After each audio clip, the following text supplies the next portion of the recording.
been a while. PowerShell Basics Part 4. Let's talk about get date. Okay, so the command we're talking about here is get hyphen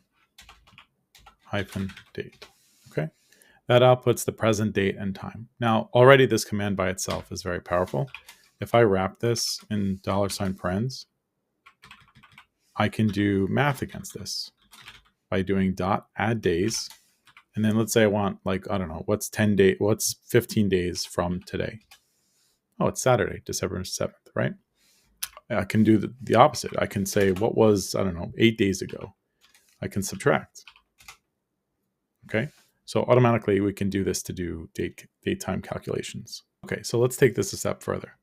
Now, a lot of times when you get data back from commands, you'll get a date time for something. Maybe it's like account lockout time or account expiration, or I work a lot with Active Directory. So these are the types of things I run reports against. So a lot of times it'll come back as a string. What do I mean? So if let's assign a date variable and give it 1/1. I did this already, so that's why it's already coming up, but 1/1/2025. Okay, so we can see that it's stored in here, and I want to see what object type I actually stored. It's a string. So with a string, you can do string manipulation. You can do splits, concatenates, replace, and all that fun stuff. But you can't do math against it because it's just a string. So what you can do is, let's make another variable called date object. And then let's give it $open paren get date, and we'll assign, or we'll pass our string into it, which is date, right? Or we could just give it the string so that you can see that it's actually working. Okay, so you can see here that I'm going to set a date object variable by taking that same string, but actually passing it through get date first. Okay, so now in this case, date object, if I do a get type on this, I cannot type tonight. You can see that it's now a date time object. So what does this mean? Date time objects, we can do math against it. So let's say I want to know how many days until January 1st. We can do math. Let's do date object, which is the, again, 1/1/2025 that we stored, subtracted by the present date. 39 days, 1 hour, 14 minutes, 19 seconds. Now, that's cool, and a lot of times we want to see that, but the best is it also gives you these total numerical values. So if I want the total number of hours, let's wrap this whole thing in $paren. I can say, what are the total hours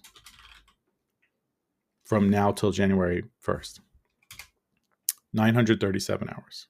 So it's really good for reporting, especially if you want to say, like, you know, you make a report and you pull, let's say, password expiry date, and you want to see how many, you want to enumerate another column in like a report to say how many hours or how many days realistically does this person have, or do these people have till their password expires. It becomes much easier to like pivot that data and stuff like that when you output like total days.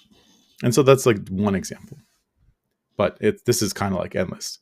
I use getDate a lot for reporting. Okay, let me show you another way I use getDate, and it's in a basic script. Let's say we want to measure how long it took for a script to execute, and we don't want to use measure command and stuff like that. We want to actually do a date math operation. Okay, so let's write a really fast script that we're going to say we're going to pull all the files in this directory. Is there are there files in here? Yes, there are files in here. Great. Basic loop for each. Okay. We'll say file in all files. Okay, this is your standard loop setup. And let's add a count on the outside of the loop so that we can count the files. Do a write host. I love cyan. And we'll do increment the counts for each loop. So write host, and we'll say file, and then we'll do count. Okay. And just a very simple loop here, right? Very quick. Okay, let's add, that's fine. Let's do this. Now let's see, all right, I want to see how long the script takes to run. It's going to be very fast, but we'll see it still takes up some sort of time. So let's add what I like to call a stopwatch.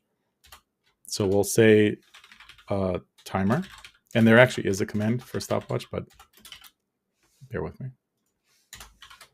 So the start time is a get date at the very beginning of the script. We'll actually put it at the very beginning just so you can see. Okay. And then at the end, we want to see how long we took to run the entire operation. So start time, and we'll subtract the present get date. And what this does is it stores the time the script started, and then it outputs the total time it took at the end. So let's clear the console output to make this a little easier to read, and we'll hit run. I subtracted in the wrong direction, but 3 milliseconds is what it's going to be. Let's try that again. 9 milliseconds. Why did it take longer that time? Let's run again. 3 milliseconds. Okay, we get the idea. So just another way, maybe you want to output this to a log file. There's lots of different things you can do, but that's get date for you, and I use it all the time. So thanks for watching.